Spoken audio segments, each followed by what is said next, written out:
Lucky Lad. Welcome to the dojo. My name is Lucky, this is Lucky Lad TV. I'm your host of this video, and it's time for our OBC draft analysis. Now, you can probably hear my dogs in the background. I apologize about that. They're crazy. That's all there is to it. But today in this video, I'm going to be breaking down for you guys how I drafted, why I drafted, what I drafted, and so on and so forth. Now, originally, I didn't come with a plan for this draft. I don't usually come with a plan for a draft because the possibility of getting sniped is so real. Especially when there are a lot of coaches, it becomes even more likely that you will get sniped. However, the OBC is only 8 coaches, so it wasn't as much of a potential problem. And considering that there were 4 tiers, there's a lot of backup potential. However, there are certain specific niches that are very difficult to fill with good Pokemon because there just aren't that many who can really do it. But with that, I'm going to get into our first Pokemon, which is Greninja. Now, Greninja is only allowed to have the ability of Torrent. Protean Greninja is too powerful for this format. Too much coverage, just too much going for it to be, quote-unquote fair. But Greninja was definitely like one of the first Pokemon on my list, so to speak. And the reason for that being, I wanted something that could set up Spikes, Toxic Spikes, and Stealth Rock. I wanted to be able to have access to all forms of hazards on my team. Obviously, Greninja cannot set up Stealth Rocks. However, it can set up Spikes and Toxic Spikes. One of the important things that I wanted on my team is a Pokemon that breaks the 102 speed barrier, which I'll explain in a little more detail in just a second, and has access to Ice Beam and a special attack stat that breaks 100 and or is Ice type. Why do I need that? There are a lot of Pokemon in this format that are quad weak to Ice that are also very big threats. You have Garchomp, you have Flygon, you have Landorus Therian, you have Landorus Incarnate, you have Salamence, you have... Actually, I think that's... Noivern, but Noivern doesn't really count because it is 123 base speed. But, those 5 that I listed, they're all great Pokemon. They're threats, without a doubt. But they all also have the fatal weakness of being quad weak to Ice. And as long as you have a Pokemon that breaks that 102 base speed barrier, which is of course Garchomp's base speed, it's the fastest in that group, then you are guaranteed to outspeed a non-scarfed Pokemon in that group. And Ice Beam is the strongest reliable Ice type attack against them, because most, if not all, of those Pokemon have higher physical than special defense. I believe Landorus Incarnate may be an exception to that, but I don't think it is. I'm pretty sure it falls into the same boat as the rest of them. And then, of course, you do have Salamence that has Intimidate, and then, of course, you have Flygon, which is balanced between the two. It has 80 in both defense and special defense. But I knew that Greninja would be a good value. It also gives me access to U-Turn. Having a Volt Turn core is a very nice thing to have in this format, as well as in any format. It also has a phenomenal move pool. It just has so much going for it that it was definitely something that I knew I wanted to have. And Life Orb Ice Beam from Greninja will one-hit KO any Mon that I put on that list. Protean not needed. Since I had Greninja with the ability to set up Spikes and Toxic Spikes, my next pick, I wanted a really good Rapid Spinner that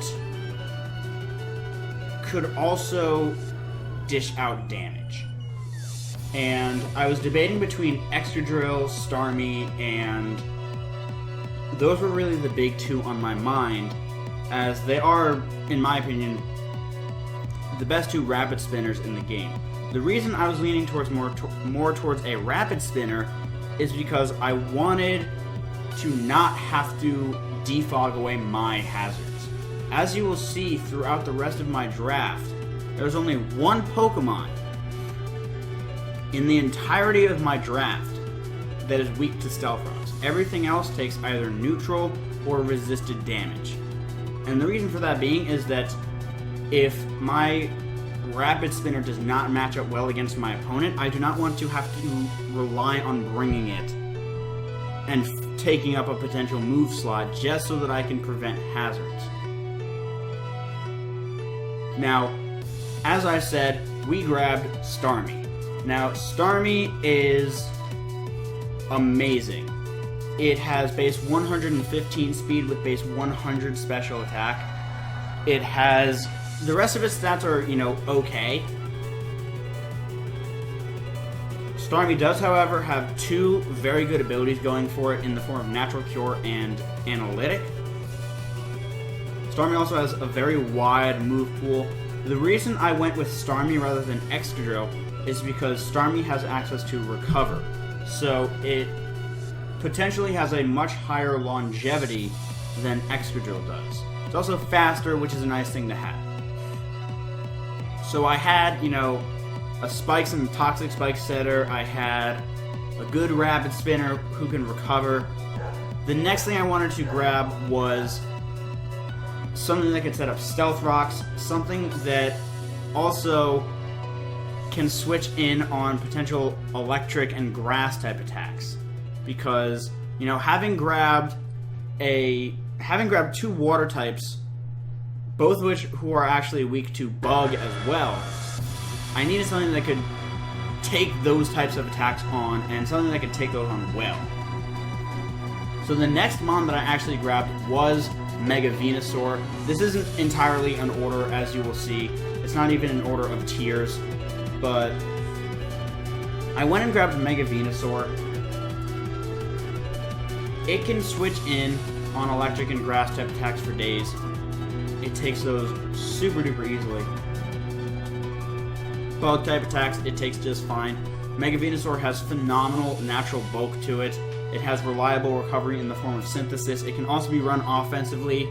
It can also be run physically offensively. Its physical offense is nothing to, sneer at. It still has base 100. And with access to setup moves like Growth, you can actually run a really cool mixed attacking Mega Venusaur. But Mega Venusaur was definitely a Pokemon that I was looking at, but one of the things that I noticed is that I still wanted something that's, immune to electric. Having a ground type in this format is very, very, very useful. So I was surprised it lasted this long. I grabbed Landorus Therian. Now, as you know, I am not the biggest fan of Landorus Therian because of his ice weakness. Landorus Therian's weakness to ice is one of the things that really makes me not want to use him. However, I decided to make an exception. I thought that, it'll be a nice thing to have. It's a huge, huge, huge threat. It has access to Double Dance. It can Calm Mind. It can bulk up. It can be run physical or special. It has good special attack. It does. It's still 105. And it has great natural bulk to it. You can run it defensively. You can run it with an Assault Vest. You can run it with whatever you want. It has a great move pool. It's another U-turn user.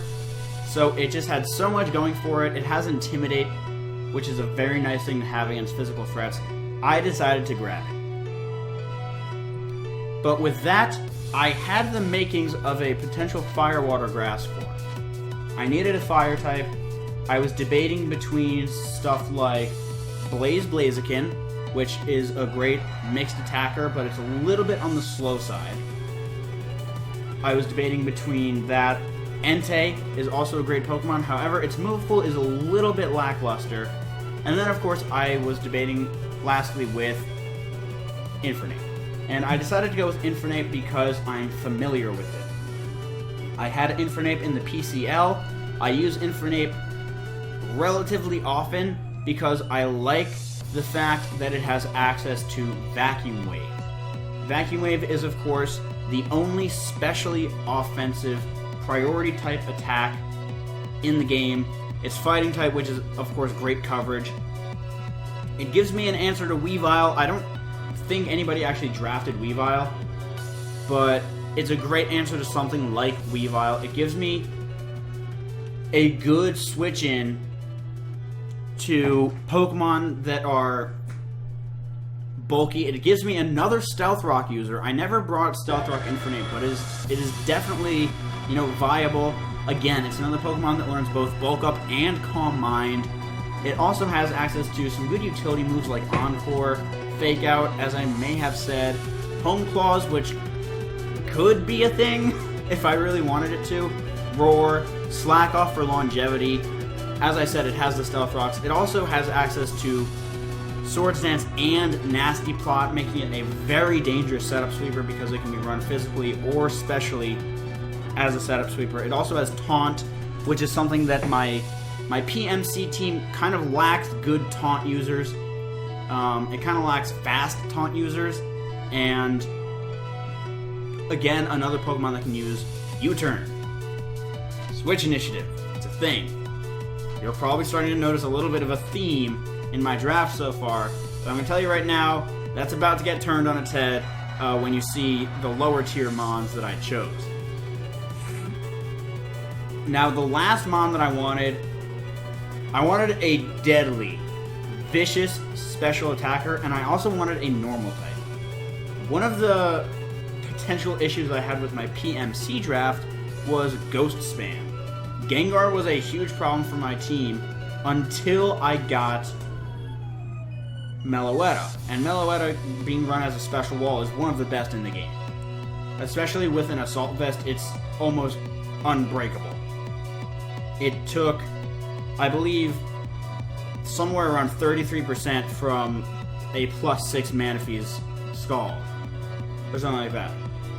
It's great, but I wanted something offensive. I grabbed Porygon Z. It is a double dancer. It has access to both agility and Nasty Plot. And adaptability Tri-Attack hits so hard with that base 135 special attack. It also has access to good coverage moves like Ice Beam, Thunderbolt, Psychic, Psyshock, Shadow Ball, Signal Beam, and Dark Pulse, as well as Discharge, which is great for causing paralysis. It also is a Thunder Wave user.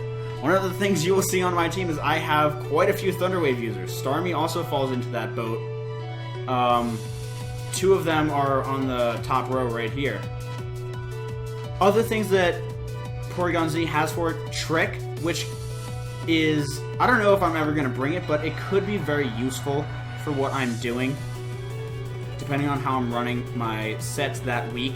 But overall, it just has a lot of really good, really interesting things going for it, as well as access to Sunny Day, and I wouldn't be running Rain Dance because it would kind of screw over my Venusaur, but it does get Sunny Day, which is kind of interesting.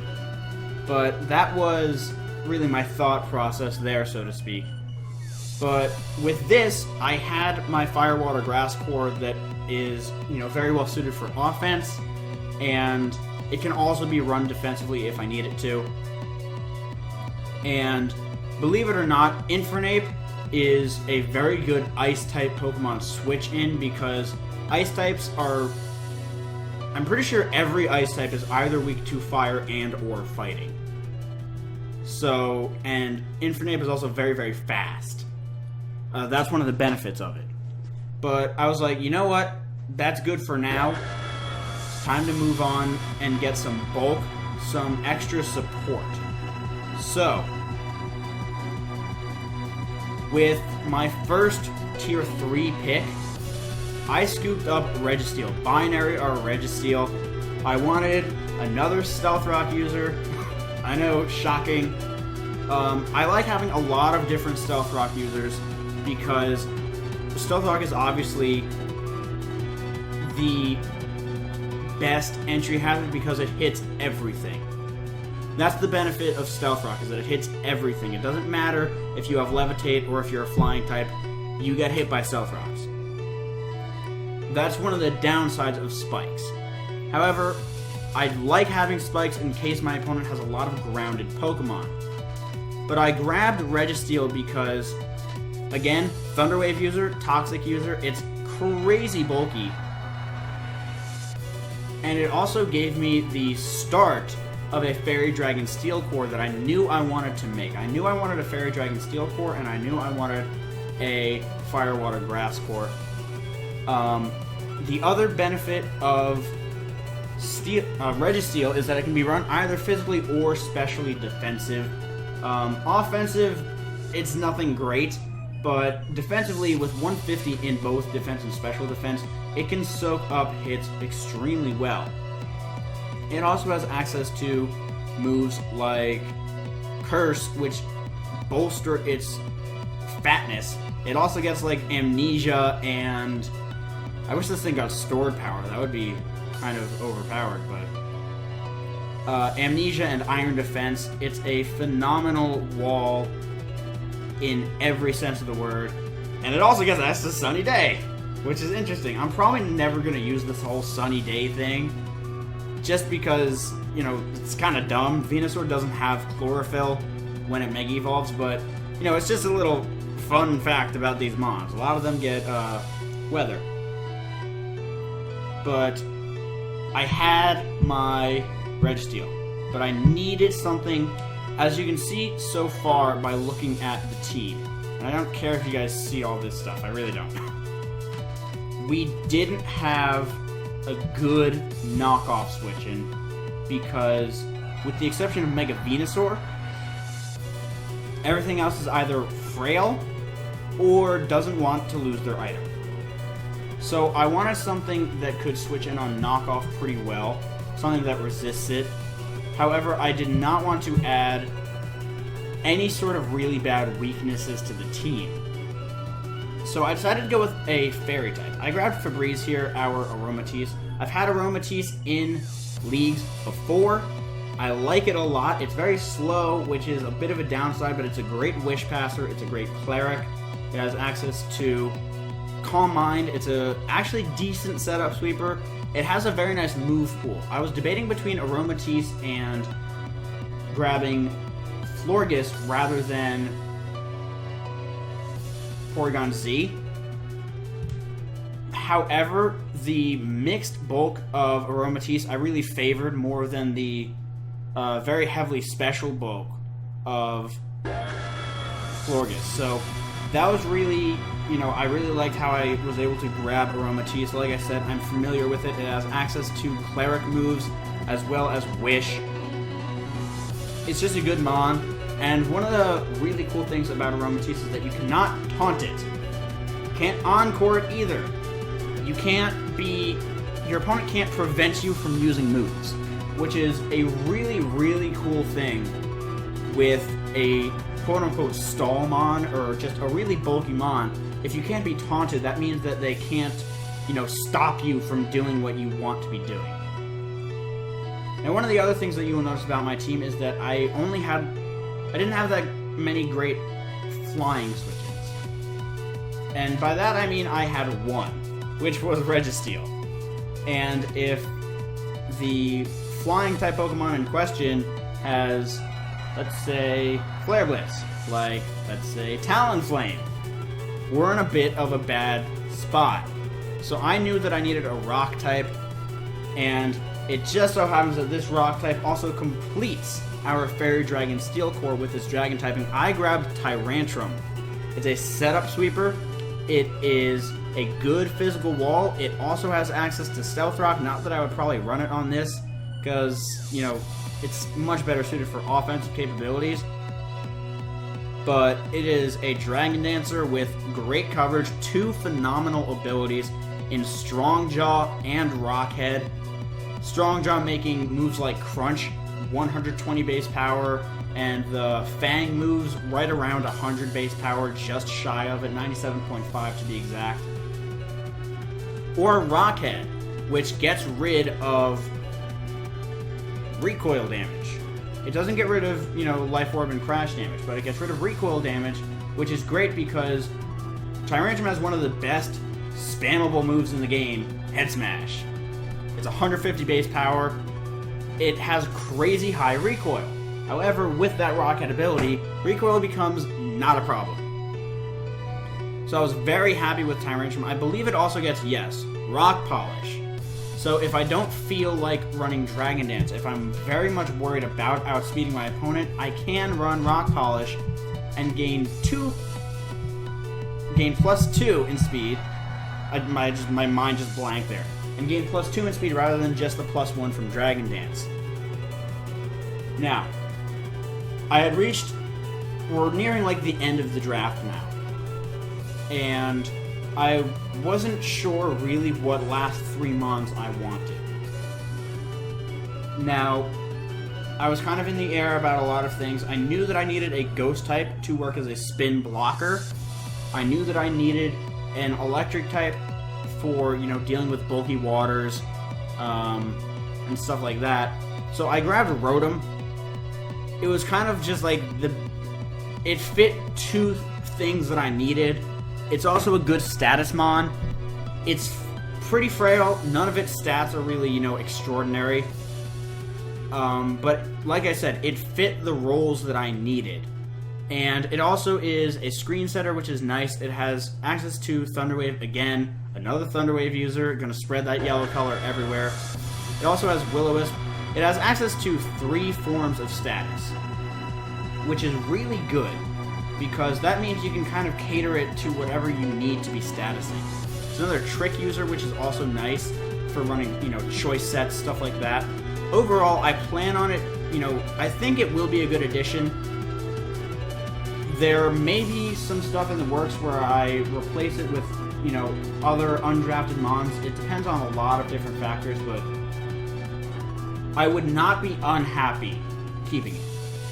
But following Game Boy Luke, I actually grabbed Scyther. Reaper our Scyther, because Scyther is terrifying if you do not prep for it. It is a double dancer. It is one of the best Eviolite users because it has reliable recovery, and that recovery gets rid of, I believe, 3 weaknesses. Well, two and a half technically. It gets rid of the ice weakness, gets rid of the electric weakness, and it turns your quad rock weakness into a single rock weakness, which is a huge help. Scizor also does have access to Defog. I don't know if I'm going to be keeping Scizor. Same thing with, like I said, with Rotom. I don't know if I'm going to be keeping them, but I'm definitely leaning towards keeping them because Scyther has a lot of positive stuff going. She learns Morning Sun. I didn't even know that. But he is a Pursuit Trapper. He has Technician boosted Aerial Ace, which is extremely hard to switch into if you do not have a flying type. He's great with, Choice Band. He has access to Tailwind, U-Turn, another U-Turn user, which is great. Overall, just a very good, very scary Pokemon with a lot of potential power. Following Reaper was my last pick, something that I'm very glad I grabbed.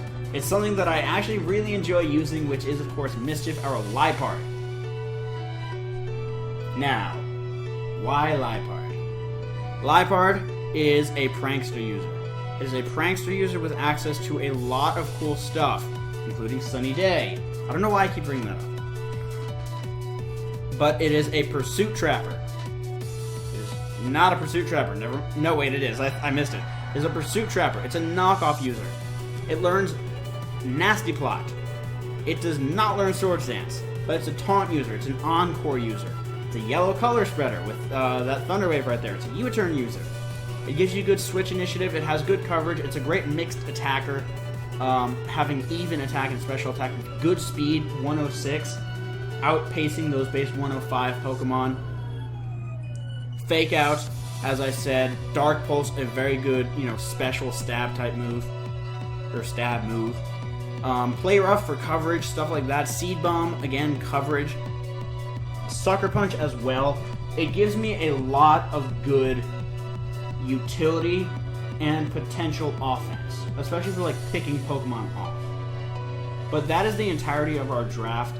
I want to thank you all so very much for watching. If you enjoyed, if you are hyped, make sure to leave a like, comment, and subscribe down below. It's very much greatly appreciated. But with that, I'm going to get about best of